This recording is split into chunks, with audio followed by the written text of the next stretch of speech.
welcome to another video. Let's go ahead and look at number 3. Number 3 reads 2r minus 5n plus 9y minus 3r plus n. So remember, whenever we have a variable where there's no number in front of it, that is an understood 1 in front of that variable. So I like to do boxes and squiggles. We're going to box in that 2r. Then we're going to box in the other, negative 3r. So I'm going to put squiggles under this negative 5n and this positive 1n. Then I'm going to use a new shape, which is going to be a circle, around this positive 9y. Now, I look through this, and do I see any more y's? No more y's. So it's going to start off with 9y. Because there's nothing else I can combine that with. Now I'm going to look at my boxes. I have a positive 2 minus 3. 2 minus 3, 2 is smaller, so I know it's going to give me a negative. When I do 2 minus 3, I'm going to get a negative 1. The variable that's hanging out with those two numbers are going to be r. So it's going to be minus 1r. Then I'm going to do negative 5, which is associated with this n, and then this plus 1. Same signs, add and keep different signs, subtract. So negative 5 plus 1 is going to give me a negative 4. The letter associated with that, or variable associated with those two numbers, is going to be n. So it's going to be minus 4n. And that's your answer.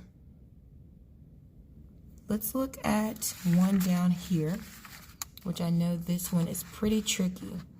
Number 8. I have a 6r plus 9r minus 2r minus 13n. So we can already see that all of these numbers right here are r's. So I can box in all those numbers. And then we have that little minus 13n down there. So with that being said, nothing else combines with that n, so I'm just going to have a minus 13n at the very end of my equation. So if I bring all these down, I'm doing 6 plus 9 minus 2. What is 6 plus 9 minus 2? That is going to give me a 13, a positive 13r. All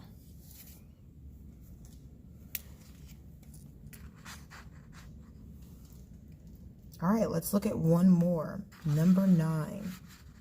These are a lot of variables without numbers in front of them, which means we put an understood 1 in front of each of those variables. So I have a 1n. I have a positive 1r, and I have a positive 1x. I have a negative 3x, and I have a positive 4r. There's no boxes, which means that 1n is by itself, which means I'm just going to leave that as 1n. I move to my r's. I'm doing positive 1 plus 4, which is going to give me a positive 5. So I'm saying plus 5r. Next, I move on to my x's. I have a positive 1 minus 3. We see that 1 is smaller than my 3, which lets me know it's going to be negative.